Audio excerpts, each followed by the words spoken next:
સમય તમને અને મને આપ્યો કે આપણે તેમની હજુરમાં આવીને દેવની સંગત કરી શકીએ, દેવની આરાધના કરી શકીએ. ભલા પરિવારની એક વ્યક્તિ, કુટુંબની એક વ્યક્તિ જ્યારે દેવની પાછળ ચાલે છે ને, તો એક વ્યક્તિના લીધે આખું કુટુંબ તરી જાય છે. નૂહ દેવની પાછળ ચાલ્યા અને એકલા નૂહના લીધે એમનું આખું કુટુંબ બચી ગયું. જ્યારે કોઈ વ્યક્તિ પૂરા હૃદયથી દેવની પાછળ ચાલે છે, તો એક વ્યક્તિના લીધે પૂરું પરિવાર દેવ આશીર્વાદિત કરે છે.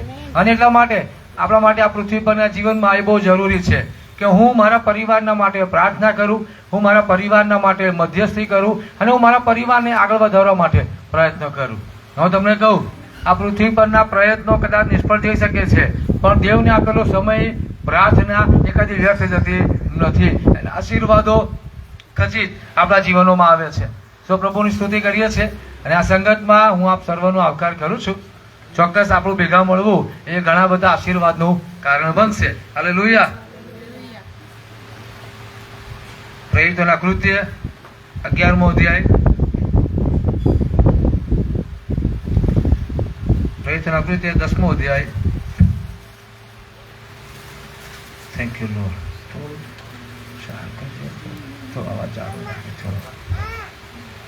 પ્રેરિતોના કૃત્ય 10મો અધ્યાય, પહેલી કલમથી આગળ.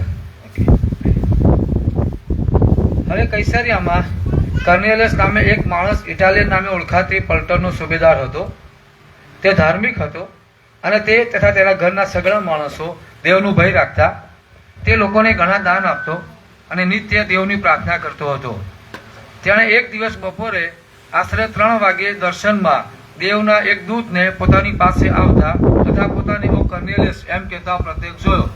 ત્યારે એકી નજરે તેની સામું જોઈ રહીને તથા ભયભીત થઈને તેણે કહ્યું કે પ્રભુ શું છે?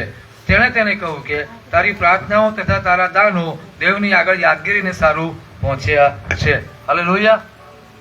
જે શાસ્ત્ર ભાગ અહીંયા આપ્યો છે અને આજે આપણે રાત્રે થોડો સમય સંગતમાં પસાર કરવાના છે આ વિષય પર.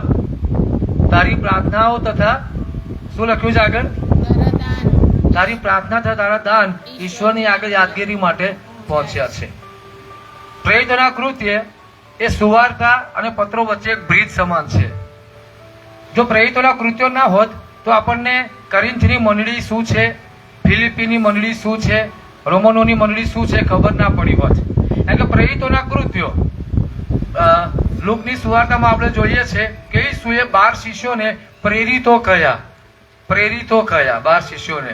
અને એ 12 શિષ્યો અને બીજા બધા પ્રેરિતો જ્યારે અલગ અલગ શહેરોમાં ગયા અને સુવાર્તા પ્રચાર કરવા લાગ્યા અને ત્યાં ચમત્કારો થવા લાગ્યા, મંડળીઓ સ્થાપન થવા લાગી, ત્યારબાદ એ પ્રેરિતોએ જે બધી બાબતો બની એ પ્રેરિતોના કૃત્યો છે. રાઈટ. સો પ્રેરિતોના કૃત્યો ના હોત તો કોરિન્થની મંડળી ક્યાંથી આવી, શું છે શું, આપણને તેની ખબર પડત નહીં. અને 10મા અધ્યાયમાં આપણે કર્નેલિયસ એક અખ્રિસ્તી વ્યક્તિ હતા. અને ત્યાં સુધી આ 10મા અધ્યાય સુધીમાં એવું હતું કે ફક્ત યહૂદી લોકો ઉપર જ દેવનું કાર્ય ચાલી રહ્યું હતું, કે દેવનો આત્મા એ લોકો પર રેડાઈ રહ્યો હતો. પણ અહીંયા કર્નેલિયસ જે વ્યક્તિ કે એવો વ્યક્તિ બન્યો જેમના દ્વારા અખ્રિસ્તી વ્યક્તિઓમાં દેવના કામની શરૂઆત થઈ. હાલેલુયા. ભલા તમે અને હું એવા બનીએ કે તમારા અને મારા દ્વારા આપણા જીવનોમાં અને આપણા પરિવારોમાં દેવના કામની શરૂઆત થાય. અને અહીંયા દૂત આવ્યા. દૂતે આવીને કર્નેલિયસને દર્શન આપ્યું. દર્શન આપીને બહુ મહત્વની વાત કરી કે તમારી પ્રાર્થના તથા તમારા દાનો દેવની આગળ પહોંચ્યા છે. આગળની કલમમાં લખ્યું છે કે કર્નેલિયસ ધાર્મિક હતા, દેવની બીક રાખતા હતા તથા બીજા બધા લોકોને ઘણા દાન આપતા હતા. આજે આપણા માટે આ વાત શીખવી બહુ જરૂરી છે. જે આપણે હંમેશા વાત કરીએ છીએ કે આપણે અહીંયા શીખવા માટે ભેગા મળીએ છીએ, એક સ્પિરિચ્યુઅલી તૈયાર થવા માટે ભેગા મળીએ છીએ. જેથી કરીને ઈસુ ખ્રિસ્ત જે આવવાના છે, પ્રભુ ઈસુ ખ્રિસ્તનું બીજું આગમન જ્યારે થવાનું છે તો આપણે તેમને મળવાના માટે તૈયાર થઈએ. જે 10 કુમારિકાઓની વાત લખવામાં આવેલી છે, 10 કુમારિકાઓમાં 5 કુમારિકા એવી હતી કે જેમણે તૈયાર કર્યું, એમણે વરરાજા માટે તૈયાર થઈ, અને બીજી 5 મૂર્ખી હતી કે જેમણે વરરાજા તૈયાર થઈ નહીં. તે લોકોને ખબર હતી કે વરરાજા આવવાના છે પણ તેઓ તૈયાર ના થયા. આજે તમને ને મને ખબર છે કે વરરાજા આવવાના છે, ત્યારે આપણે તૈયાર થવું એ બહુ જરૂરી છે. અને અહીંયા તારી પ્રાર્થના અને તારા દાનો. આજે કદાચ એવા ઘણા બધા વિશ્વાસી વ્યક્તિઓ છે, ખ્રિસ્તી વ્યક્તિઓ છે કે દેવની પાસે ફક્ત તેમની પ્રાર્થનાઓ જાય છે, તેમના દાનો જતા નથી. ઘણા બધા એવા જીવનો છે, ઘણા બધા એવા ખ્રિસ્તી વ્યક્તિઓ છે, ઘણા બધા એવા ખ્રિસ્તી ઘરો છે જેમની પ્રાર્થના દેવની પાસે જાય છે, પણ તેમના દાનો દેવની પાસે જતા નથી. બરાબર, એક બાબત યાદ રાખો, દેવ તમારી પ્રાર્થના જોઈ રહ્યા છે, દેવ તમારા દાનો પણ જોઈ રહ્યા છે, દેવ તમારા નાણાં પણ જોઈ રહ્યા છે કે તમે દેવને કેટલા નાણાં આપો છો. ઘણી બધી વાર જ્યારે સેવાની અંદર પૈસાની વાત આવે તો મોટાભાગના લોકો એવું વિચારતા હોય છે કે આ તો અમને જરૂર છે એટલા માટે કહેતા હોય છે. હું એવું માનું છું કે જો કોઈ વ્યક્તિને દેવનો સંપર્ક થયો છે, જો કોઈ વ્યક્તિએ બાઇબલ વાંચ્યું છે, એ દેવના વચનો સમજ્યો છે ને, તો એના મનમાં વિચાર નહીં આવે, તો એના મનમાં વિચાર નહીં આવે. તમારા અને મારા દાનો શું દેવની આગળ પહોંચી રહ્યા છે ખરા? માલાખીનું પુસ્તક 3 અધ્યાય. દેવે અહીંયા સાક્ષી આપી કર્નેલિયસ વિશે કે તારા દાનો મારી પાસે આવી રહ્યા છે. માલાખી 3 અધ્યાય ને 8મી કલમ થી આગળ કોઈ વાંચશો? શું લખ્યું છે ત્યાં? માલાખી 3:8.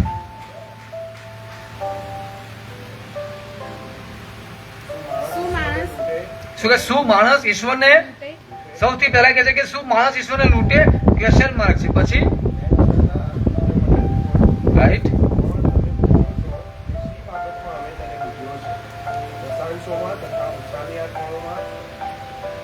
હા 9મી કલમ.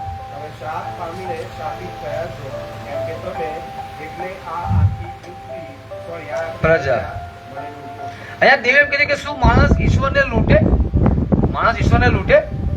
તેમ છતાં કહે છે કે તમે મને લૂંટો છો અને પૂછો છો કઈ બાબતમાં અમે તમને લૂંટ્યા? તો દેવ એમ કે છે દશાંશોમાં તથા અર્પણોમાં તમે શ્રાપ પામીને શ્રાપિત થયા છો. અકોર્ડિંગ ટુ વર્ડ, બાઇબલ પ્રમાણે જે પોતાનો દશાંશ નથી આપતા બે લોકો શ્રાપ નીચે છે. બાઇબલ એવું કહે છે, બાઇબલ આપણને એવું શીખવે છે. જે લોકો પોતાની આવકનો 10મો ભાગ નથી આપતા એ લોકો શ્રાપ નીચે છે. એટલે કે તમે મને લૂંટો છો. હવે આપણને એમ થાય કે દેવને લૂંટી શકાય? કેમ કે દેવ તો દેખાતા નથી, એમને કેવી રીતે લૂંટી શકાય? લેવીયનું પુસ્તક છે 27મો અધ્યાય 30મી કલમમાં એવું લખ્યું છે દશાંશો યહોવાના છે. દશાંશ કોના છે? દશાંશ કોના છે? હવે આજે હું જેકીના ઘરે જાઉં છું અને જેકીના ઘરે એક ફોન પડ્યો છે અને એ ફોન હું લઈ લઉં તો હું શું કહેવું? શું કહેવું? ચોર. કેમ કે જે મારું નહોતું એ મેં લઈ લીધું. કે દશાંશો એ યહોવાના છે અને જ્યારે વ્યક્તિ યહોવાને આપવાના બદલે પોતાની પાસે રાખી મૂકે છે, બાઇબલ એમ કે છે એ ચોર તથા લૂંટારા છે. આજે ઘણા બધા વ્યક્તિઓ જે પ્રભુને હું બહુ પ્રેમ કરું છું, હું બહુ પ્રભુને પ્રેમ કરું છું, સાહેબ સવારમાં પ્રભુનું નામ લીધા વગર તો હું પથારીમાંથી નીચે પગ મૂકતો નથી કે પગ મૂકતી નથી, પણ જ્યારે પૈસાની વાત આવે ને તો પ્રભુને બાજુ પર મૂકી દે છે. વાય જે વ્યક્તિઓ દેવને ઓળખે ને વાલાઓ, એમના માટે દેવ પ્રથમ સ્થાન હોય, બીજું બધું પછી હોય છે. આજે કેટલા બધા વ્યક્તિઓ એવા છે જે પોતાનો દશાંશ આપતા નથી. ઘણી બધી વાર 20,000, 25,000 કે લાખ રૂપિયા પગાર હોય અને પછી 1,000 રૂપિયા આપીને એમ કે ફૂલ લઈને ફૂલની પાખડી. ભાઈ પ્રભુને પાખડીમાં રસ નથી, સમજાય? આ તો માણસોને છેતરવાની વાત છે, આ તો દેવને છેતરે છે. એટલા માટે ઈશ્વર કહે છે કે શું માણસ ઈશ્વરને લૂંટે? તેમ છતાં તમે મને લૂંટો છો. દશાંશ એ યહોવાનો છે. યાદ રાખો, તમારું મારું સગળું યહોવાનું છે. પુનર્નિયમના પુસ્તકમાં લખવામાં આવ્યું છે સંપત્તિ કમાવા માટે શક્તિ આપનાર તારો દેવ યહોવા છે. દશાંશ ખાલી દેવનો છે, 90% આપણું છે એવું નથી. આપણું જીવન જો દેવનું છે તો આપણું બધું જે દેવનું છે, પણ એ દેવની રહેમ છે કે જ્યાં તમને 90% વાપરવા માટે આપે છે. શું માણસ ઈશ્વરને લૂંટે? તમે મને લૂંટો છો. ભલા કોઈ વ્યક્તિ દેવને કેટલો પ્રેમ કરે છે, કોઈ વ્યક્તિ દેવ પર કેટલો વિશ્વાસ કરે છે, એ તેના આપવા ઉપરથી ખબર પડે છે કે વ્યક્તિ દેવને કેટલો પ્રેમ કરે છે. આપવા ઉપરથી ખબર પડે છે કે તમે મને લૂંટો છો. કોઈ વ્યક્તિ દેવને માન આપવા માંગતો હોય, રાઈટ, તો દેવને કેવી રીતે માન આપી શકાય? હું ઘણી વાર બાઇબલ વાંચું છું, ત્યારે હું કહું છું કે જ્યાં ઈસુ ગયા એવું લખ્યું છે, રાઈટ. આપણે કહે છે કે ઈસુ ગયો ને ઈસુ ગયા, માનવાચક શબ્દ. ઈસુ રડ્યો, નો, ઈસુ રડ્યા. પાઉલ ત્યાં ગયો, નો સર, પાઉલ ત્યાં ગયા. પીતર ત્યાં ગયા. માલાખી, શું આપણે માનવાચક શબ્દો સાથે. તો કોઈ વ્યક્તિ એમ કે હું દેવને માન આપવા માંગુ છું, તો કેવી રીતે માન આપી શકશે? હું તમને બતાવું.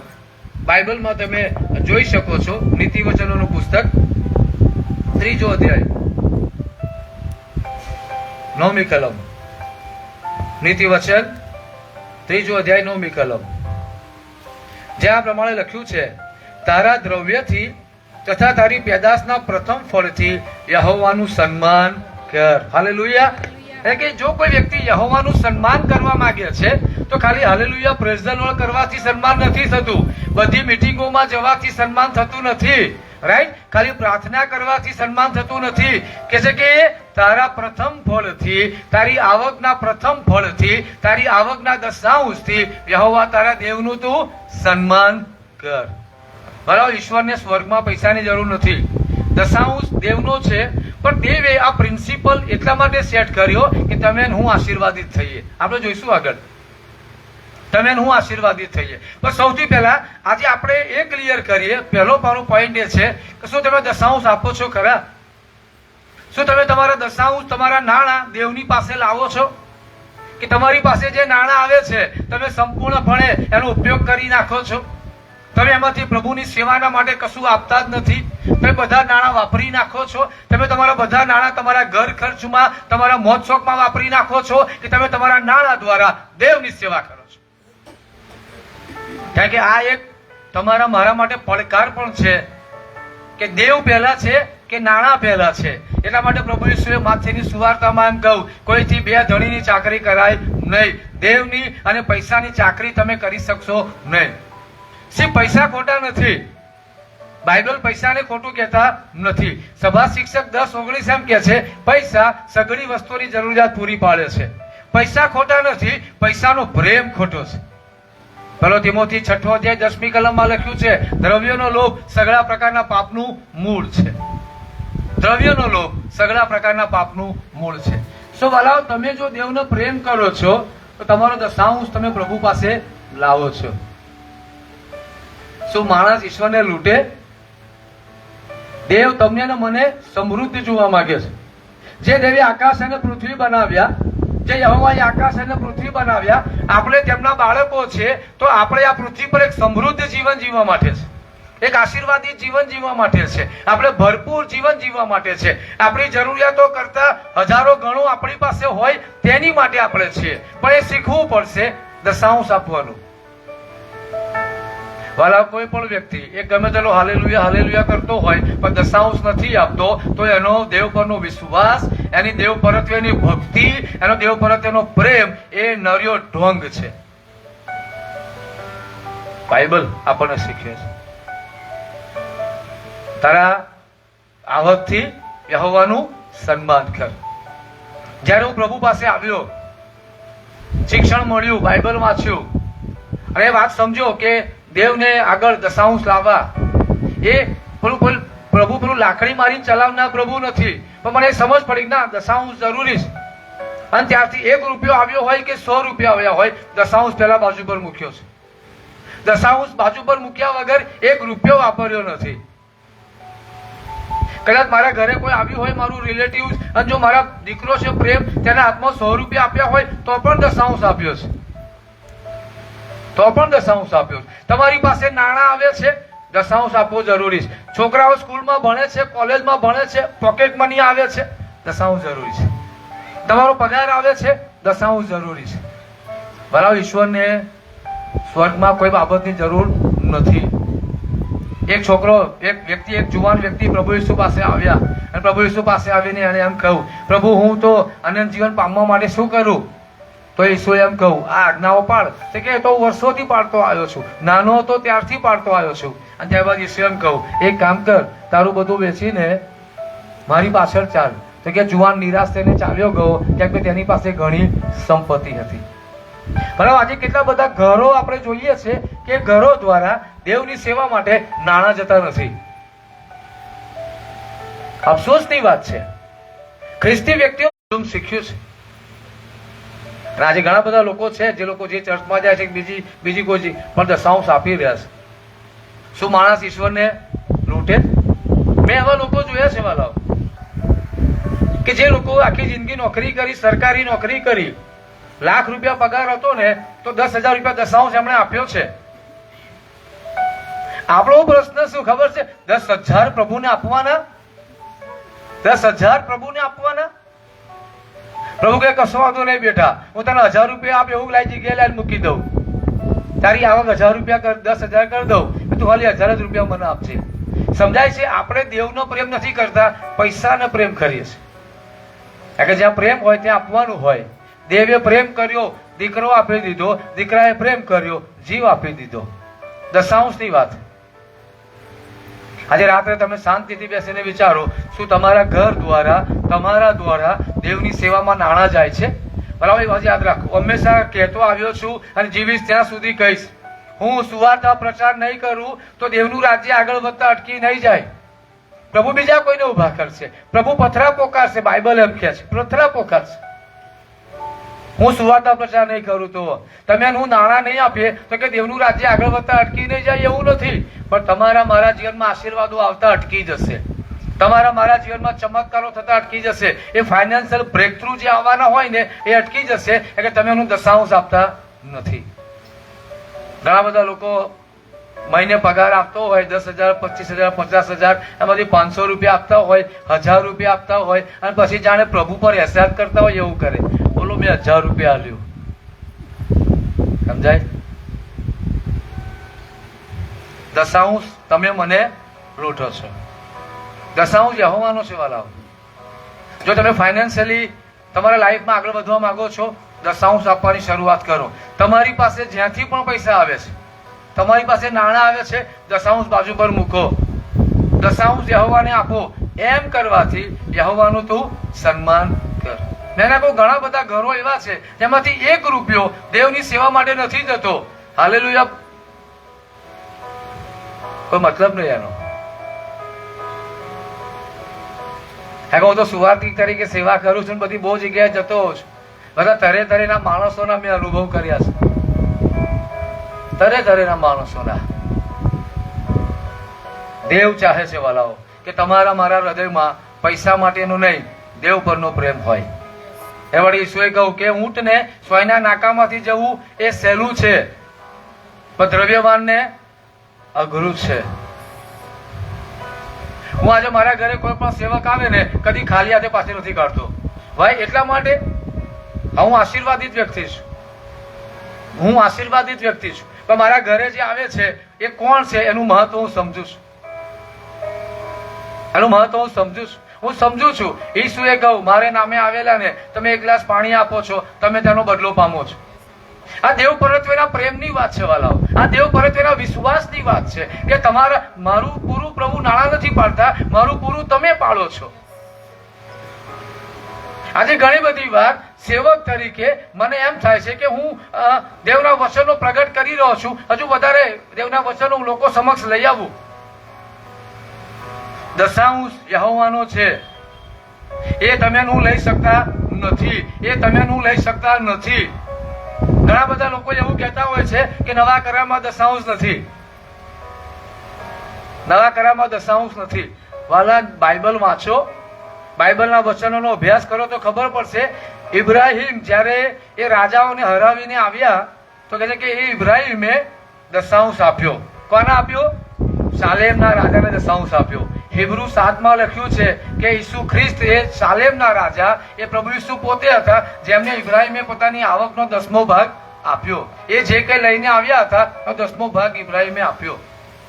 દશાંશ એ નિયમ શાસ્ત્ર પ્રમાણેનું નથી. દશાંશ એ વિશ્વાસનું કૃત્ય છે. ઇબ્રાહિમે વિશ્વાસથી દેવને દશાંશ આપ્યો વાલાઓ. નિયમ શાસ્ત્ર, બાઇબલ મૂસાના સમયમાં આવ્યું, નિર્ગમનમાં આવ્યું, ઉત્પત્તિના પુસ્તકમાં ઇબ્રાહિમે દશાંશ આપ્યો.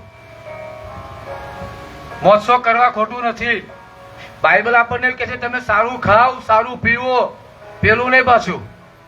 અમુક લોકો કે ઉભો પેલું સારું પીવો એટલે એની વાત નથી. આ સારું ખાઓ, સારું પહેરો, સારા ઘરોમાં રહો, સારી વ્યવસ્થાઓમાં રહો, સારા ભૌતિક બધું જ. પણ એ પહેલા એની સાથે સાથે તમારા આવક દ્વારા તમારા આવકનો 10મો ભાગ દેવને આપો. એક છોકરો એના પપ્પાની સાથે સાબુ વેચે, બ્રશ વેચે, નાની નાની વસ્તુઓ વેચવાનું કામ કરતો હતો. અને એક દિવસ પપ્પા એક્સપાયર થઈ ગયા.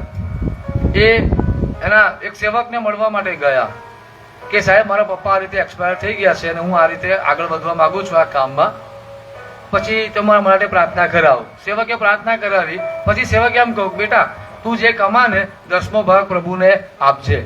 અને એ છોકરો પછી મહેનત કરવા લાગ્યો, 10% આપવા લાગ્યો, 20% આપવા લાગ્યો. છેલ્લે કહે છે કે એ છોકરો 90% દેવના કામના માટે આપી દેતો હતો, ફક્ત 10% પોતાની પાસે રાખતો હતો. એ છોકરો હતો વિલિયમ કોલગેટ. જે કોલગેટ આપણે ઘસીએ છીએ ને એની વાત છે. દશાંશ તમારા મારા જીવનમાં બ્લેસિંગ લઈ આવે છે. આગળ આપણે જોઈએ માલાકી 3 પાછા આવીએ. માલાકી 3 અધ્યાય પાછા આવીએ આપણે 9મી કલમ. જ્યાં વાંચ્યું આપણે કે તમે મને લૂંટો છો. 9મી કલમ કે તમે શ્રાપ પામીને શ્રાપિત થયા છો, કેમ કે તમે આખી પ્રજા મને લૂંટો છો. રાઈટ. 10મી કલમ શું કહે છે? દશાંશો ભર્યા પૂરા ભંડારમાં લાવો, જેથી મારા મંદિરમાં અન્નની છત રહે, અને એમ કરીને મારું પારખું લઈ જુઓ કે હું તમારે સારું આકાશની બારીઓ ખોલી નાખીને સમાવેશ કરવાની જગ્યા નહીં હોય એટલો બધો આશીર્વાદ તમારા પર મોકલું છું કે નહીં. બીજો પોઈન્ટ છે મારો જે બહુ ઇમ્પોર્ટન્ટ છે કે અહીંયા લખ્યું છે કે પહેલા કહું દશાંશ આપો, પછી બીજી વાત શું કરી કે દશાંશ આપવાથી હું તમારા માટે આકાશની બારીઓ ખોલી નાખીશ. હવે ઘણા બધા લોકો દશાંશ આપે છે, અર્પણો આપે છે, પણ એ દશાંશ અર્પણો આપ્યા પછી જે પ્રાર્થના કરવાની હોય ને એ પ્રાર્થના તેઓ કરતા નથી કે પ્રભુ તમે એમ કહું છે કે હું તમારા માટે આકાશની બારીઓ ખોલી નાખીશ, તો એ વચન પ્રમાણે પ્રભુ ઈસુના નામમાં મારા માટે તમે આકાશની બારીઓ ખોલી નાખો અને બ્લેસિંગને આવવા દો. મને બીજો પોઈન્ટ સમજાય? બહુ મહત્વની વાત છે. ઘણા લોકો એમ કહેતા હોય છે મેં તો આપી દીધું, એમને જે કરવું હોય એ કરે. ના, એવું ના માનશો અને એવા શબ્દો બી બોલશો નહીં. મેં આપી દીધું એટલે એમને જે કરવું એ કરે ના. બાઇબલ એમ કે છે કે ના એ બીજ છે. ગલાતી 6:7 કે તમે જે વાવશો તમે તે લણશો. તમે જે વાવશો તમે તે લણશો. બીજા કરંથી 9મા અધ્યાયમાં લખ્યું છે જે કંજુસાઈથી વાવે છે એ કંજુસાઈથી લણશે. ત્યાં પૈસાની વાત લખી છે, જ્યાં નાણાંની વાત લખી છે કે જે કંજુસાઈથી વાવશે એ કંજુસાઈથી લણશે, જે ઉદારતાથી વાવશે એ ઉદારતાથી લણશે. ધેટ મીન્સ બાઇબલ એમ કહે છે કે નાણાં એ બીજ છે, પૈસા એ બીજ છે. Money is a seed. આજે કોઈ વ્યક્તિ ખેડૂત છે અને ખેડૂત પોતાના ખેતરમાં ઘઉં વાવે છે. એક એક દાણો વાવવામાં આવે છે, જમીનમાં વવાય છે. ડૂનામાં એક હોય છે, હા કે ના? કેટલા હોય છે? અગણિત હોય છે. એને વાવ્યો તો એક જ, પણ ડૂનામાં અગણિત વાવ્યા. બરાબર. સો તમે હું જયારે દેવના રાજ્યમાં નાણાં આપીએ છીએ, દશાંશ આપીએ છીએ, અર્પણો આપીએ છીએ, ધેટ મીન્સ એ દશાંશ અને અર્પણો આપ્યા પછી આપણું પહેલું વલણ એવું હોવું જોઈએ પ્રભુ આ મેં તમને આપ્યું છે એવું નથી, તમે મને આપ્યું અને તમારા આપેલામાંથી હું તમારી પાસે લાવ્યો છું. બીજી પ્રાર્થના આપણે એ હોવી જોઈએ પ્રભુ તમારું વચન એમ કે છે કે દશાંશો ભર્યા પૂરા ભંડારમાં લાવો, અને એમ કરવાથી હું તમારા માટે આકાશની બારીઓ ખોલી નાખીશ. તો પ્રભુ હવે પ્રભુ ઈસુના નામમાં મારા માટે તમે આકાશની બારીઓ ખોલી નાખો. ઘણા લોકો પૈસા આપતા હોય છે, દશાંશ આપતા હોય છે, દાનો આપતા હોય છે, પણ આપ્યા પછી પ્રાર્થના કરતા નથી. એટલા માટે બાઇબલ આપણને એવું કહે છે ડાપણ ભરી રીતે જીવો. કર્નેલિયસની પ્રાર્થના અને એના શું હતા? દાનો હતા. એ દેવે એને પસંદ કર્યા ખાલી પ્રાર્થનાના લીધે જ નહીં. ઘણા લોકો અમે પ્રાર્થના કરીએ વાલાઓ, પ્રાર્થનાની સાથે તમારા નાણાં પણ જરૂરી છે. ગીત શાસ્ત્ર 50માં દેવી એમ કહું જો હું ભૂખ્યો હોઉં તો પણ તને ના કહું, કારણ કે પૃથ્વી તથા તેમાંનું સર્વસ્વ મારું છે. દેવ એટલા માટે ચાહે છે કે સૌથી પહેલો પૈસા પ્રત્યે આપણો લોભ ના જાગે. પૈસા માટે આપણો લોભ ના જાગે. પ્રભુ તમે આપ્યું છે, હું તમારી પાસે લાવું છું. લોકની સુવાર્તા 7મો અધ્યાય.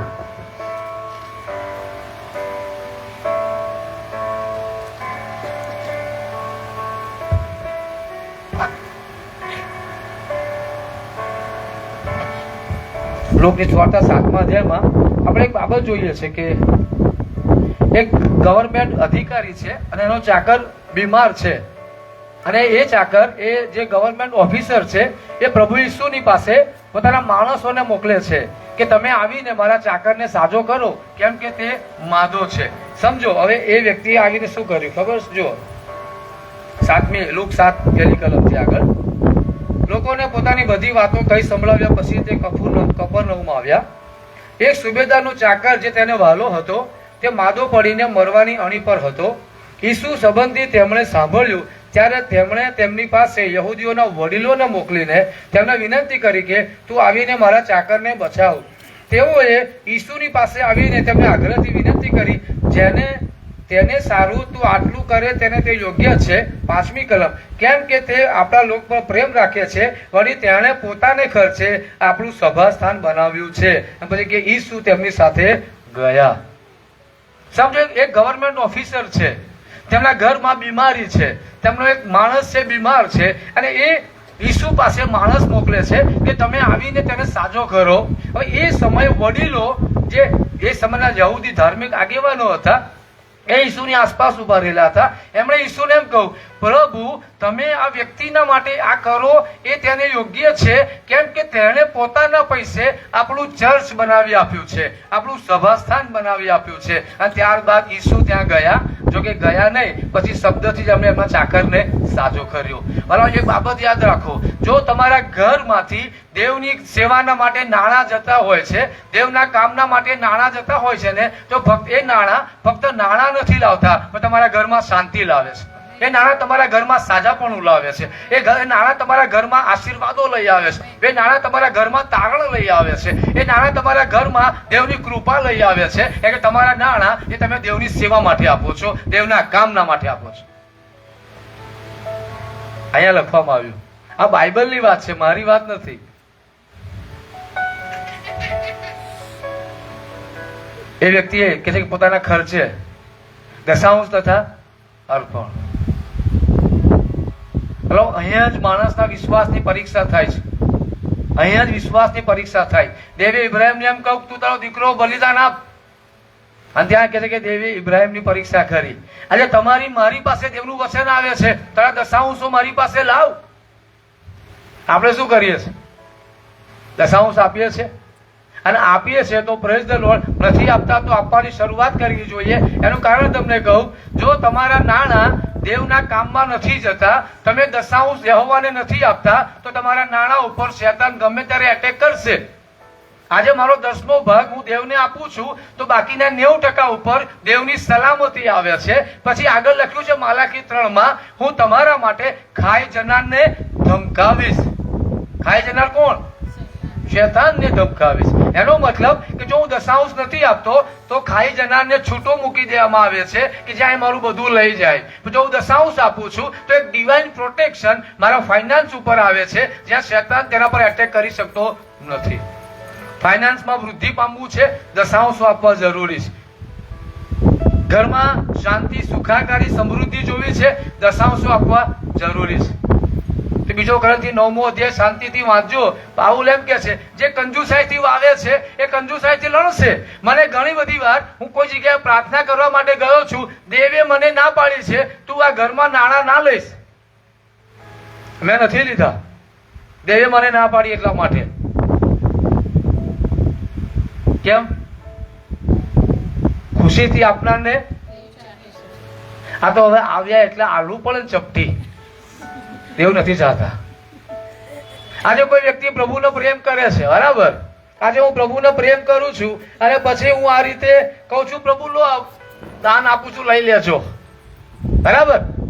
પ્રભુ લો આ જરા ઉપર નાખું છું, તમે લઈ લેજો. તમે જો ને, બધા મને જોઈ રહ્યા છો, જોવો છો ને તમે બધા. હવે હું પ્રભુના મારે દાન આપવું છે, બરાબર. કોઈ પ્રભુ જો આ છે ને તમને આપું છું, જરા લઈ લેજો પ્રભુ, આ જરા નાખું છું, કેચ કરી લેજો પ્રભુ. લો બરાબર રેડી ને? ઓકે. આમાં આંબીઓ ફાઇનલ ચાલુ છે અત્યારે, એટલે કેચ કેચ બધા ખબર. પ્રભુ જો નાખું છો, પ્રભુ જોજો. 1 2 3 પ્રભુ લો. એટલે આ તો પ્રભુ ના લીધા, પાછા આવ્યા. આ તો મારી પાસે પાછા આવ્યા, પ્રભુએ ના લીધા. ઘણા લોકો પ્રભુને આવી રીતે છેતરતા હોય છે.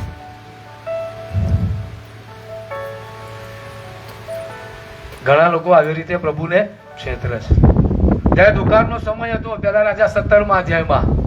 ત્યારે દુકાળ પડેલો અને એ વિધવા સ્ત્રીએ એલિયાની સાથે પોતાની રોટલી વેચી, પોતાનું પાણી વેચ્યું. 3.5 વર્ષ સુધી એના ઘરમાં લોટ ખૂટ્યો નહીં અને કશું ખૂટ્યું નહીં, તેલ ના ખૂટ્યું, કેમ કે તેને દેવના માણસને આપ્યું. બરાબર. પ્રકટીકરણ છે, આ સમજવું જરૂરી છે. ઘણા લોકો પેલા જૂના મગજથી ચાલતા હોય, મારે અમને આપવાનું, મારે. તો તમે કેવી રીતે હલશો? અધર નાખશો?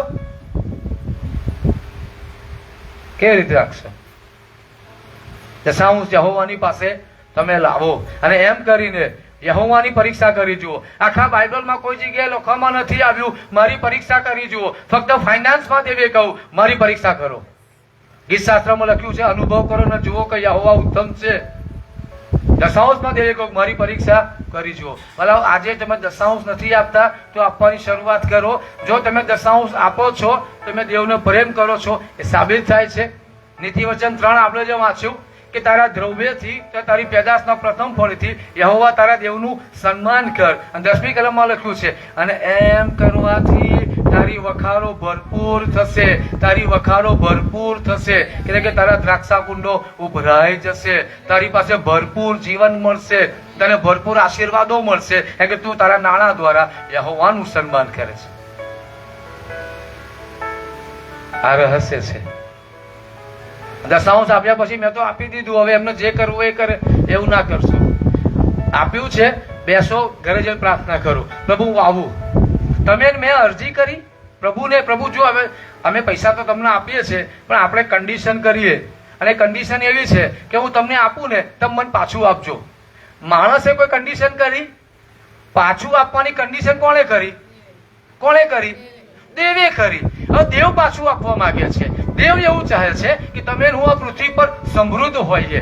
દેવ એવું ચાહે છે તમે આર્થિક રીતે સમૃદ્ધ હોઈએ, આપણે આર્થિક રીતે આશીર્વાદિત હોઈએ, જેથી કરીને આપણે દેવના કામના માટે નાણાં આપી શકીએ, આપણા ઘરમાં કશી ખોટ ના હોય, આપણે સારા વાતાવરણમાં જીવી શકીએ, સારા આશીર્વાદોમાં જીવી શકીએ. એ દેવ ચાહે છે વાલાઓ.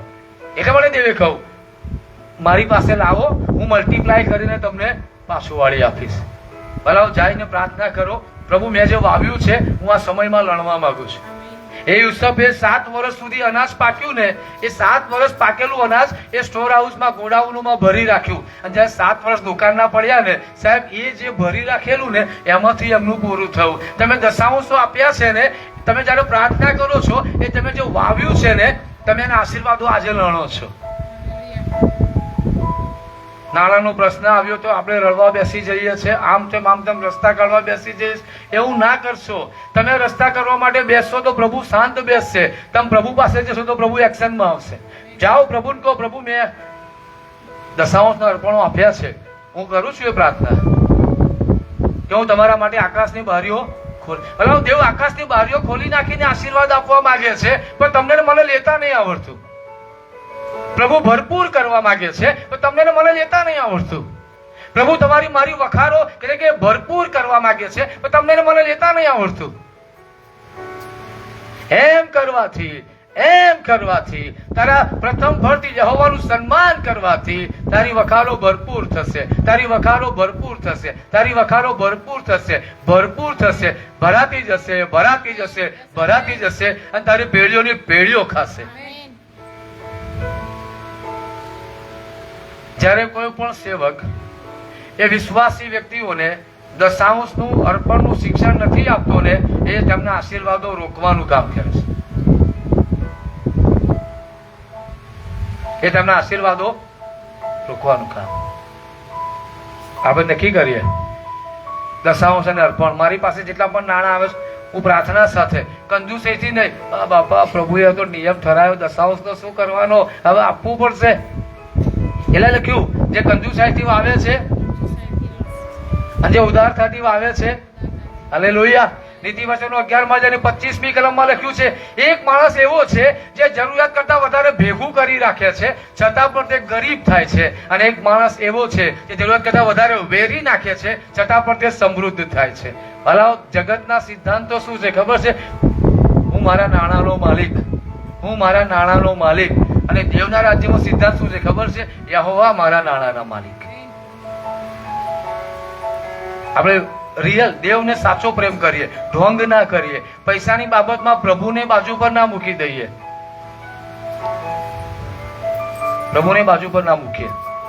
એક ફેમિલી છે આણંદમાં, થોડા સમય પહેલા પ્રાર્થના કરવા માટે ગયો હતો, અને પ્રભુને પ્રેમ કરનારું કુટુંબ. જયારે પ્રાર્થના કરવા માટે ગયો તો એમણે બહુ પ્રમાણિકતાથી કહું, જો બે મારી પાસે પૈસા નથી, કહે છે કે મારા ઘરમાં સિક્કા છે, હું તમને આપવા માંગુ છું. મેં ના પાડી. તમે મને કહ્યું મારી પાસે દાન આવી ગયું, પૈસા મળી ગયા એવું સમજો. બીકોઝ આપણે કોઈના ઘરે પૈસા માટે નથી જતા. રોમન 15:29 પાઉલ એમ કે છે, જયારે હું તમારી પાસે આવીશ ને ત્યારે હું તમારી પાસે સંપૂર્ણ આશીર્વાદ લઈને આવીશ. દેવનો સાચો સેવક તમારા ઘરમાં આવશે ને તો એ આશીર્વાદો લઈને આવશે, એ તમને આપવા માટે આવશે, એ તમારા માટે કશુંક લઈને આવશે. ભલા દેવનો સાચો સેવક તમારા ઘરમાં આવશે ને તો તમારા માટે આકાશ ખુલી જશે. મેં ના પાડી કે ના જોય ભાઈ, તમારે મારું માન રાખવું પડશે. સારું, એ બેને સિક્કા આમથી આમથી ભેગા કરી મને એક પ્લાસ્ટિકની કોથળીમાં સિક્કા આપ્યા. અને પછી મારા ઘેર ગયો. મેં કીધું પ્રભુ, આજે આ બેને પેલી વિધવા સ્ત્રીએ 2 દમડી આપેલી ને આજે આ બેને પોતાનું સગડું આપી દીધું છે, તમે એનું પાછું વાળી આપજો, મારા હૃદયની પ્રાર્થના છે. અને મેં આ ઘૂંટણે પડીને ત્યાં પ્રાર્થના કરી, અને હું પ્રભુનો આભાર માનું છું. વાલાઓ, દેવે એ પરિવારને ત્યારબાદ ભરપૂરીપણામાં આશીર્વાદિત કર્યા, એમને ઘરો પૂરા પાડ્યા, એમને લાખો રૂપિયા બહુ ચમત્કારિક રીતે તેમના ઘરમાં આવ્યા. આ દેવની હાજરીમાં ઉભો છું, હું કહું છું, આપો ને તમને, આપો ને તમને, નહીં આપો તો. ઘણા લોકોનું બાઇબલ ઉલટું છે પાછું. પ્રભુ પહેલા તમે આપો પછી હું તમને આપું. પ્રભુ કે ના બેઠા, પહેલા તું મને આપ. તમે વાવશો નહીં તો લણશો નહીં, લણો. આજે કોઈ વ્યક્તિને પૈસાની જરૂર પડી અને પછી એટીએમ કાર્ડમાં એ મશીન એ જશે એટીએમમાં અને કાર્ડ નાખશે, નંબર નાખશે, અને પછી બધું પૈસા જ નહીં આવે. ક્યારે પૈસા આવે? જયારે ત્યાં કશું મૂક્યું હોય તો આવે, એકાઉન્ટમાં જમા કરાવ્યું હોય તો આવે ને. અને એટલા માટે ઈશ્વરે એમ કહ્યું, તમારું દ્રવ્ય આકાશમાં ભેગું કરો. ભલાઓ, એ જે તમે દશાંશ આપો છો ને એ આકાશમાં ભેગા થાય છે, એ પ્રભુ નોંધે છે. જેમ કર્નેલિયસના દાનો પ્રભુએ નોંધ્યા એમ પ્રભુ તમારા મારા દશાંશો દાનો નોંધે છે. અને પછી જયારે જરૂરિયાત હોય છે ને ત્યારે આકાશની બારીઓ ખોલી નાખીને દેવ તમને પાછું વાળી આપે છે. એક સેવક એમ કહું, હું મારા પાવડાથી દેવને આપું છું અને દેવ એમના પાવડાથી મને પાછું વાળી આપે છે.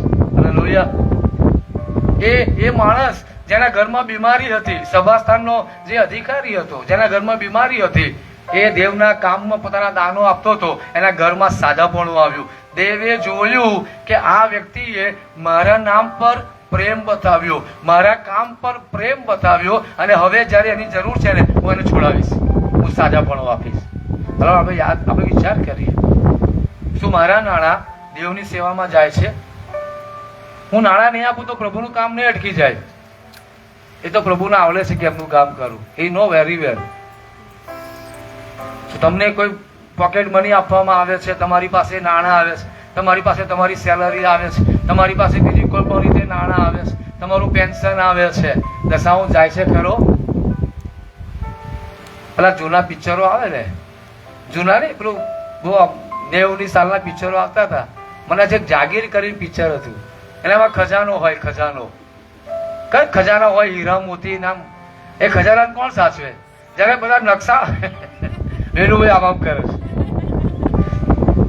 કે જયારે ખજાનો મળી જાય, નકશા પ્રમાણે જયારે ઉપર જાય ને તો જેવો દરવાજો ખોલે ને આવી જાય સામે, નાગ આવી જાય.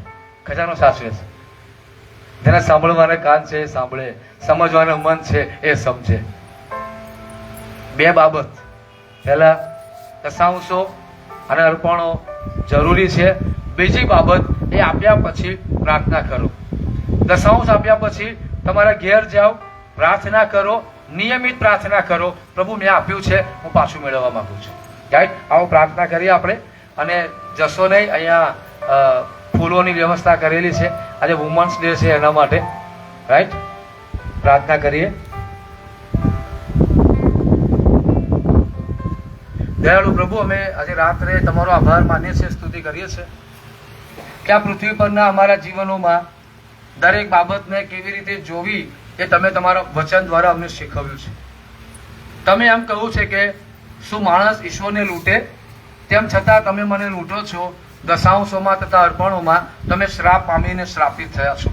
હા પ્રભુ, અમે ઘણી બધી જગ્યાએ તમારા કરતા પૈસાને વધારે પ્રેમ કર્યો છે પ્રભુ. અમે કંજુસાઈ કરેલી છે, અમે ઉદારતા નથી બતાવી, અમે પ્રભુ બીજા બધા કામોમાં પૈસા વાપરવામાં પાછીપાની નથી કરી.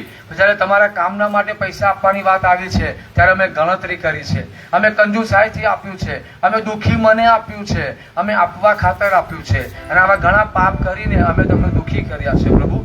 આજે રાત્રે તમારા વચનના પ્રકાશની છે અમે અમારા જીવનો લઈ આવીએ છીએ કે પ્રભુ અમે તમને માન આપીએ. આ પ્રભુ અમે આ પૃથ્વી પરના જીવનમાં તમને માન આપીએ. અમારા દશાંશ અને અમારા અર્પણો દ્વારા અમે તમને માન આપીએ, અમે તમને માન આપીએ. અને ત્યારબાદ પ્રભુ તમારું વચન કહે છે કે હું જો તમે દશાંશો મારી પાસે લાવો છો તો આકાશની બારીઓ ખોલી નાખીને હું તમને આશીર્વાદિત કરીશ. ત્યારે ઈશ્વર પિતા, એ દશાંશો અને અર્પણો આપ્યા પછી અમારે જે પ્રાર્થનાઓ કરવાની હોય એ પ્રાર્થનાઓ કરવા માટે કૃપા અમને પૂરી પાડો. એ પ્રભુ એ નાણાં જે અમે સ્ટોર કરીએ છીએ, એ પ્રભુ જે નાણાં અમારા માટે ભેગા થાય છે એ નાણાં મલ્ટીપ્લાય થઈને અમારી પાસે પાછા આવે છે. એ પ્રભુ તમે નક્કી કરેલો સિદ્ધાંત છે.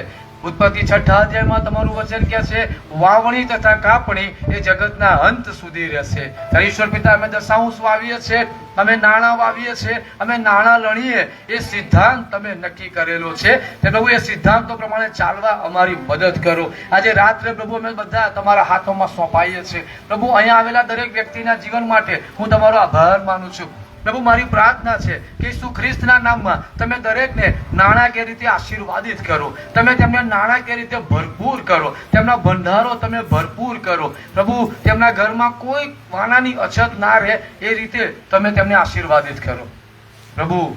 ફાઇનાન્સમાં તમે તેમને ઉચકો, તમારા પરના વિશ્વાસમાં તમે તેમને ઉચકો, તમારા પરના પ્રેમમાં ઉચકો પ્રભુ. મારા નાણાં મારું પૂરું નથી પાડતા, તમે મારું પૂરું પાડો છો. તમે મને નોકરી કરવા માટે કૃપા પૂરી પાડી, તમે મારા માટે દરવાજા ઉઘાડ્યા, તમે બિઝનેસ કરવા માટે મને કૃપા પૂરી પાડી, તમે બિઝનેસ કરવા માટે દરવાજા ઉઘાડ્યા પ્રભુ. આજે હું જે કહું છું એ તમારા લીધે છું. એ પ્રકટીકરણ નીચે અમે અમારા જીવનોને સોંપીએ છીએ પ્રભુ. જ્યાં જે લોકોના ઘરોમાં નાણાકીય અછત છે પ્રભુ, ત્યાં તમે ચમત્કાર કરો. અને પ્રભુ સાથે સૌથી પહેલા તમે તેમને આપવાનું શીખવો, તમે તેમને દશાંશ આપતા શીખવો. નાણાં પ્રત્યેનો તેમનો લોભ તમે તોડી નાખો. એ પ્રભુ એ નાણાં પ્રત્યે જે તેમનો લગાવ છે એ તમે તોડી નાખો. પ્રભુ તમારા પ્રત્યેના પ્રેમમાં તેઓ આગળ વધે એ માટે તમારી કૃપા પૂરી પાડો. એ શૈતાને પ્રભુ એ નાણાકીય લોભમાં તેમને બાંધી રાખ્યા છે. જેમ પ્રભુ યહૂદા ઇસ્કારિયોત એ નાણાંના લોભમાં 30 સિક્કા માટે પ્રભુ ઈસુને વેચી દીધા. આજે પ્રભુ ઘણી બધી વાર અમે નાણાં માટે તમને વેચી દીધા છે પ્રભુ. એ નાણાંનો લોભ, એ નાણાં પ્રત્યેનો પ્રેમ એ શૈતાનિક બંધન છે પ્રભુ. આજે રાત્રે પ્રાર્થના કરીએ છીએ કે અમારા બધાના ઉપરથી એ શૈતાનનું બંધન તમે તોડી નાખો, એ શૈતાની વિચારધારા તમે તોડી નાખો. અને પ્રભુ અમે અમારા નાણાં દ્વારા તમારું સન્માન કરીએ, એ આશીર્વાદ તમે અમને આપો તેવી પ્રાર્થના કરીશ. અવાલાઓના જીવનોને તમારા નામમાં આશીર્વાદિત કરું છું. તેઓના આત્મા પ્રાણ શરીરને આશીર્વાદિત કરું છું. તેમના ઘરોમાં શાંતિ રાજ કરો, તંદુરસ્તી રાજ કરો, સલામતી રાજ કરો, પ્રભુના વચનો રાજ કરો. તમારી ઈચ્છા તેમના જીવનમાં પૂરી થાવ. અને જો કોઈ જગ્યાએ અંધકારના પરિબળો કામ કરી રહ્યા છે, દુષ્ટ આત્માઓ કામ કરી રહ્યા છે, વારસાગત પેઢી દર પેઢીના શ્રાપો કામ કરી રહ્યા છે, તો આજે રાત્રે તમારા અભિષિક્ત તરીકે પ્રભુ ઈસુના નામમાં હું એ શ્રાપો તોડી નાખું છું, એ વારસાગત શ્રાપો તોડી નાખું છું, એ અંધકારના કામો તોડી નાખું છું, એ દુષ્ટ આત્માઓના કામો તોડી નાખું છું. એ શૈતાને જો કોઈના ઘરમાં કોઈનો કંટ્રોલ લીધો છે, આજે રાત્રે તૂટી જાઓ, એ તૂટી જાઓ પ્રભુ ઈસુના નામમાં. જે બાળકોનો કંટ્રોલ શૈતાને લીધો છે એ કંટ્રોલ તૂટી જાઓ અને પ્રભુ ઈસુના નામમાં ત્યાં છુટકારો આપો. તેમના દરેક પ્રશ્નો પ્રભુ ઈસુના નામમાં દૂર થાવ. કોના શરીરમાં સાજાપણાની જરૂરિયાત છે ત્યાં સાજાપણું આવે. કોને રાત્રે ઊંઘ નથી આવતી, પ્રભુ ઈસુના નામમાં તેને મીઠી ઊંઘ આવે. કોઈ અસલામતીમાં જીવી રહ્યું છે, કોઈ ડિપ્રેશનમાં છે, કોઈના ભવિષ્યની ચિંતામાં જીવી રહ્યું છે. આજે રાત્રે પવિત્ર આત્માદેવ તમે તેમની મુલાકાત કરો અને જે ઈરાદા તમે તેમના માટે રાખી મૂક્યા છે એ બતાવો. તમે અહીં આવેલો દરેક વ્યક્તિ પ્રભુ, જેમ નૂહના લીધે તેમનું કુટુંબ બચી ગયું, આજે જે વાલાઓ અહીંયા આવ્યા છે, જે ઓનલાઈન જોડાયા છે પ્રભુ, એ તેમનું દેવને સમય આપવો એ તેમના પરિવારના માટે આશીર્વાદનું કારણ બને એવી કૃપા તમે થવા દો. અમે બધા તમારા હાથોમાં